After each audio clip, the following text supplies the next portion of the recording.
Okay, guys, so a little housekeeping on this one. You see this no reverse match at blah, blah, blah. And if you scroll down, you kind of see the error. It has this error from our URL when we're passing in the request.user.username.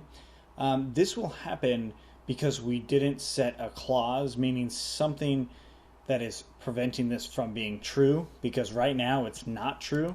So, and that is because I'm actually not logged in. So this is bringing up an error. There's no request user username. So we just jump into Komodo Edit, go into your base file. It's really simple. All we do is if request.user.is authenticated, then we're going to use that as a URL.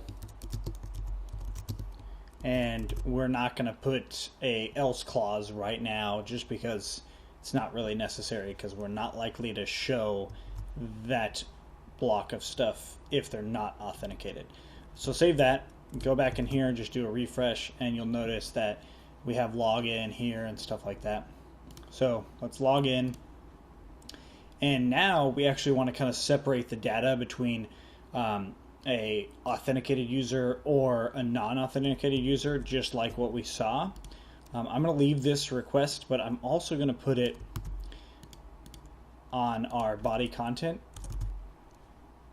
because if they're not authenticated, we don't want them to see all of that stuff, right? So let's just get rid of this entire column here, and we are going to get rid of the column large of 2.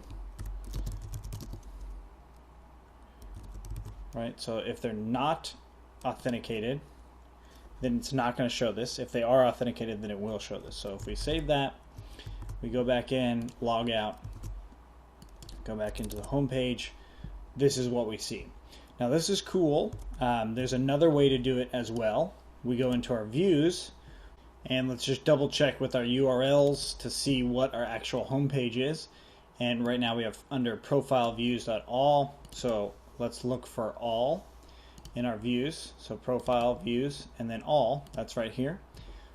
So we can do the exact same thing that we did here. So we go if request.user is authenticated. Now you'd be tempted to leave it just like that, because it kind of will match this then. But this is actually a function. So we want to put the parentheses. If you don't put their parentheses, it will not work. So tab it. That's a built-in Django function. So basically it's saying if the user is logged in, then show them some stuff. Otherwise, let's return a different page. We will just return the home page just like up there. So we'll save that, go back into Chrome, do a refresh. This is home. So what you just saw is actually how you can separate what users see depending on what type of user they are. So this, in this case, this is a authenticated user. So that's the type of user that they are. Now, of course, we can have our own users and give them, you know, different kind of rules or a different permissions, if you will. So let's jump into our profiles. We're going to profile models, and under we're going to make a user like position or user role. Let's just call it user role, and we'll do class user role models.model, and user, let's use 2 L's, equals models.one-to-one field. And the reason we're doing one-to-one is because they're only going to have one type of role in this case.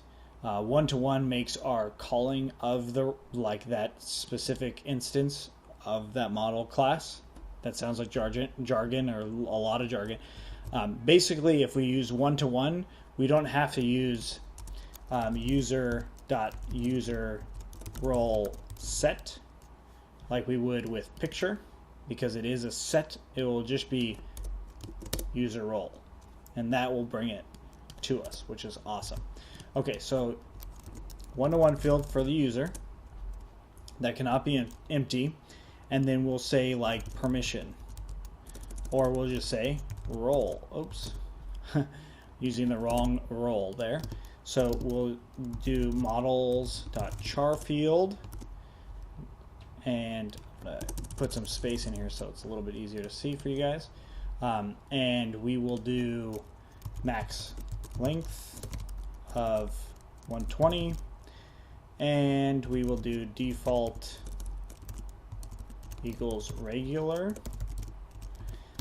and we'll have choices equaling to choices. So we want to have a tuple of choices, so choices equals to, we'll do regular as one of the choices, and then we will do staff as another choice, and then another, we can just do, let's say, premium, as in like a paid one. So we can kind of discuss what each one is. Regular as in a free user, staff as in maybe your staff or the website's staff, and then premium being a premium user. Now there is a built-in Django function for this, but we're not going to actually go into that quite yet, just because we want to just kind of explore this idea before we find the Django built-in functions and stuff like that. So now we have a user role, and a default for it is going to be regular, and then we want to have a Unicode, so def Unicode self, let's just return self.role. Cool. So now we need to sync this into our database, so we use south. We'll do python manage.py schema migration, and it's going to be profiles auto, and then python manage.py migrate profiles, and then we'll run the server. Let's add this into our admin. User role. Just going to copy user picture down here, just change this to user role, admin. All this stuff should look pretty familiar by now. Okay, save that. Let's go back into Chrome. Let's actually log in. All right, so now we have user roles, and if we add one, we're going to do a user. We'll use just my default user, and for now we're going to use regular. So we'll save it, and now we want to actually call it in one of our files. So since we are now logged in, we are going to do it on a profile. So I want to have it to where as a regular user, I'm going to see all of this stuff. But you know what? Let's actually do a premium user, because does it really matter that we're regular? It actually would matter more if we're premium. We want to see premium things.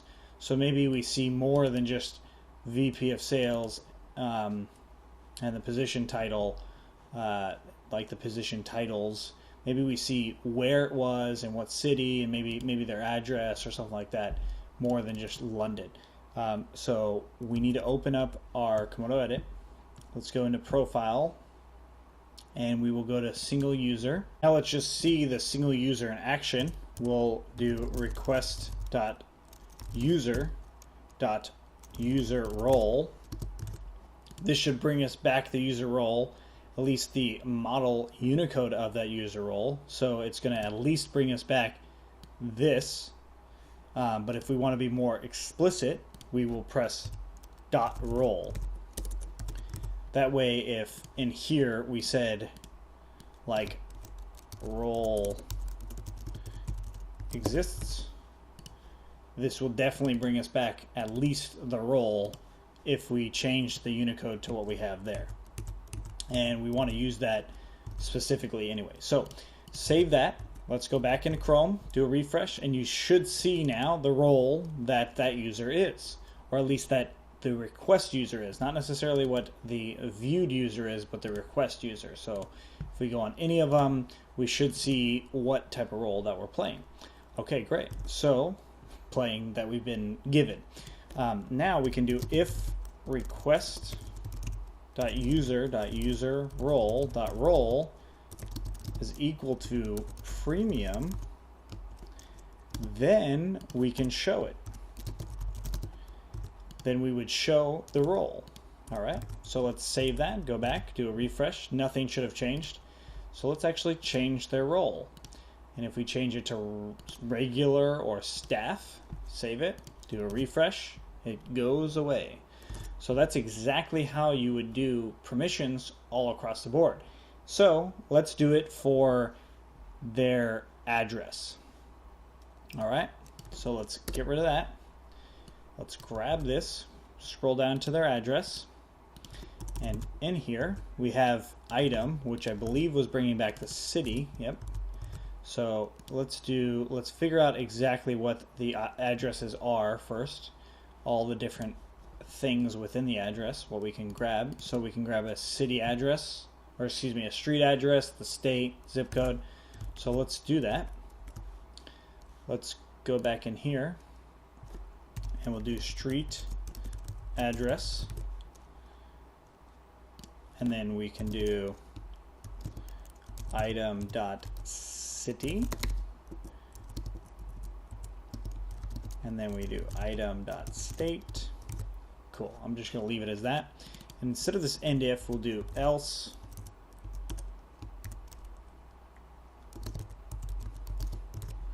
And we'll move this one item down here. Save that, do a quick refresh, and we don't see any changes. But that's because our role is regular. So let's change it to premium. Save it, do a quick refresh. Now we have their official address. Now, of course, this is very useful for when you actually want to have premium subscriptions based off of data. So this could be used so many ways on this whole project, including how this match percentage is working, like based on, what questions they've answered. We could do that. We could show a lot of stuff, but this is at least a early indication of how things are going to work. It looks like our profile is showing all of the addresses in not a very pretty way. So maybe we change this to a line item. But this is going to be true for any user, right? We can also add this to being like an and clause, request.user.user role is equal to staff. So we can say it's either premium user or a staff user can see that information. So save it. And if we go in here and change it to staff and do a refresh, so now we don't see it. So let's see what we're doing wrong here. Oh, it's and, not or. So this is the problem with this statement, is I did an and statement. So this means that their user role is premium and staff when it should be premium or staff. So one or the other. And if we do a refresh, then it works. So in this case, it's definitely going to be one or the other. And then the else clause would, of course, be regular. So now we can see how useful this would be throughout everything. And it was pretty easy to do. And what made it even easier was using this one-to-one field. That made us be able to call it for that request user anywhere in our templates, that is. There is another method to do it within our views, but we're not going to cover that quite yet. But at least in your templates, you can now start kind of designing your site around this idea, which makes it pretty useful to separate content out depending on what type of user it is. So we will start kind of growing this part of the site a lot more going forward. So let me know if you have any questions so far. Yeah, we will see you in the next one.